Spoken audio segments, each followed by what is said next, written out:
What is this Kanta, what is this, I don't like it. ನಮ್ಮ country ಏನೋ ಅದ್ಧೂರಿಯಾಗಿ 63rd republic ಡೇನ ಅದ್ಧೂರಿಯಾಗಿ ಸೆಲೆಕ್ಟ್ ಮಾಡ್ಕೊಳ್ತಾ, but what is this Kanta, ಉದ್ಧಾರ ಮಾಡ್ಬೇಕಾದವರು ಕುರ್ಚಿಗೋಸ್ಕರ ಫೈಟ್ ಮಾಡ್ತಾನೆ ಇದ್ದಾರೆ. ಭ್ರಷ್ಟಾಚಾರ ಮಾಡ್ತಾ ಇರೋರು ಎಗ್ಗಿಲ್ದಾನೆ ಮಾಡ್ತಾನೆ ಇದ್ದಾರೆ, ಅನ್ಯಾಯ ಮಾಡ್ತಾನೆ ಇರೋರು ಮಾಡ್ತಾನೆ ಇದ್ದಾರೆ. ಗೊತ್ತಿಲ್ದಿರೋರ ಥರ ನಮ್ಮ ಕಾಮನ್ ಪೀಪಲ್ ಮಾತ್ರ ಇನ್ನೂ ಒಪ್ಪತ್ತು ಊಟ ಗಂಜಿ ಸೂರ್ಗೋಸ್ಕರ ಫೈಟ್ ಮಾಡ್ತಾನೆ ಇದ್ದಾರೆ, ಸರ್ಕಸ್ಸು ಮಾಡ್ತಾನೆ ಇದ್ದಾರೆ. What is this, I don't like it. ಈ ನಮ್ಮ ಗ್ರೇಟ್ ಕಂಟ್ರಿನಲ್ಲಿ ಎಂಥ ಸ್ಥಿತಿ ನಮ್ಮ ಪೀಪಲ್ದು, ಐ ಡೋಂಟ್ ಲೈಕ್ ಇಟ್.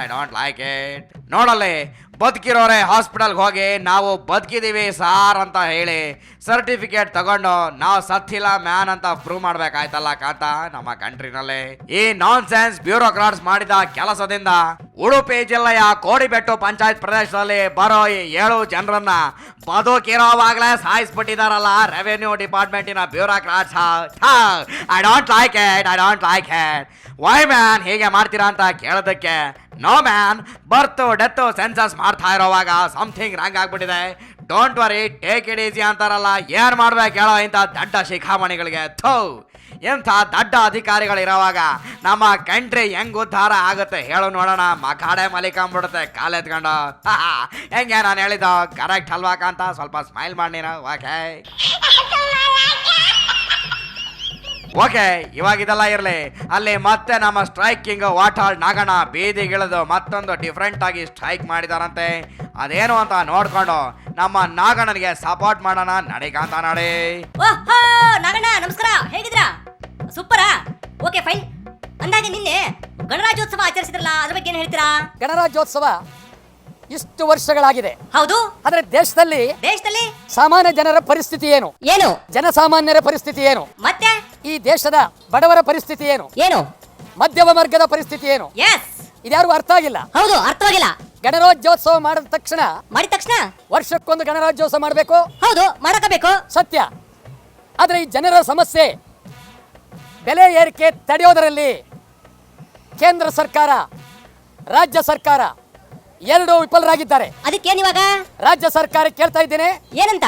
ಶಾಸಕರುಗಳಿಗೆ ಮಾನ ಮರ್ಯಾದೆ ಗೌರವ ಇದ್ರೆ, ಮಂತ್ರಿಗಳಿಗೆ ಮಾನ ಮರ್ಯಾದೆ ಗೌರವ ಇದ್ರೆ, ಮುಖ್ಯಮಂತ್ರಿಗಳ ಮಾನ ಮರ್ಯಾದೆ ಗೌರವ ಇದ್ರೆ ಮುಂದೆ ನಡೀತಕ್ಕಂತ ಶಾಸನಸಭೆಯಲ್ಲಿ ಕನಿಷ್ಠ 3 ದಿನಗಳ ಕಾಲ, ಎಷ್ಟಂದ್ರಿ ಇನ್ನೊಂದ್ಸರಿ ಹೇಳ್ರಿ, ಕನಿಷ್ಠ 3 ದಿನಗಳ ಕಾಲ ಬೆಲೆ ಏರಿಕೆಯ ಬಗ್ಗೆ ಸಮಗ್ರವಾಗಿ ಚರ್ಚೆ ಆಗಲೇಬೇಕು. ಹೌದು, ಆಗಬೇಕು. ಸಮಗ್ರವಾಗಿ ಚರ್ಚೆ ಆಗಬೇಕು. ಹೌದು, ಆಗಲೇಬೇಕು. ಬೆಲೆ ಏರಿಕೆ ನಿಯಂತ್ರಣಕ್ಕೆ ಪ್ರಾಮಾಣಿಕ ಪ್ರಯತ್ನ ಆಗಬೇಕು. ಕೇಂದ್ರದ ಮಂತ್ರಿಗಳಿಗೆ ಮಾನ ಮರ್ಯಾದೆ ಗೌರವ ಇದ್ರೆ, ಮತ್ತೆ ಲೋಕಸಭಾ ಸದಸ್ಯರಿಗೆ ಮಾನ ಮರ್ಯಾದೆ ಗೌರವ ಇದ್ರೆ ಪ್ರಾಮಾಣಿಕವಾಗಿ ನೀವು ಈ ದೇಶದಲ್ಲಿ ಮತ್ತು ರಾಜ್ಯದಲ್ಲಿ ಬೆಲೆ ಏರಿಕೆಯನ್ನ ತಡಿಲೇಬೇಕು.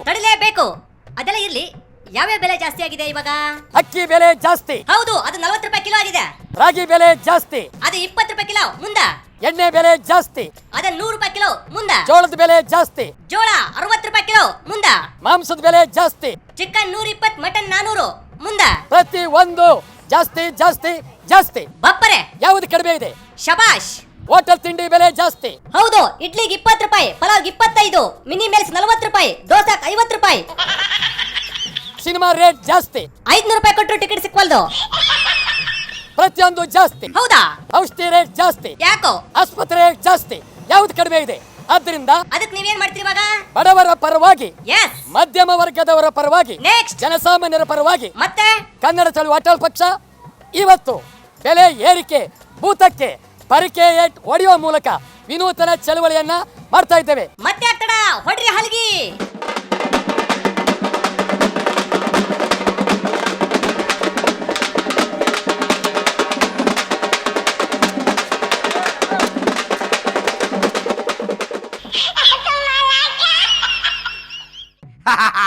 ಓಕೆ, ನೋಡಿದ್ರ ನಮ್ಮ ನಾಗಣ್ಣನ ಖದರ್ ಅವ್ರು ಯಾವಾಗ್ಲೂ ಹಂಗೇನೆ, ಏನೇ ಮಾಡಿದ್ರು ಸಾಖಾತಾಗೆ ಮಾಡ್ತಾರೆ. ಓಕೆ, ಇವಾಗ ಬಿಟ್ಟಾಕಡಿಯಾರ್. ಎನಿವೆ, ದುನಿಯಾ ಆದ್ಮೇಲೆ ಇದೆಲ್ಲ ಇದ್ದದೆ. ನೋಡಿ, ನನ್ನ ಹೋಂಡಾ ZMR ಬೈಕ್ ನ ಈಚೆ ತೆಗೀತೀನಿ. ತುಮಕೂರು ಪಕ್ಕ ಇರೋ ಗುಬ್ಬಿಯ ಪತಿವ್ರತೆ ಬೀದಿಗೆ ಹೋಗಿ ಬೇಯಿಸಿರೋ ಮರ್ಗೆಣಸು ವಿತ್ ಪುದೀನ ಚಟ್ನಿ ಅದ್ಕೊಂಡು ತಿನ್ಕೊಂಬರೋಣ. ನಡಿ ಕಾಂತ ನಡಿ.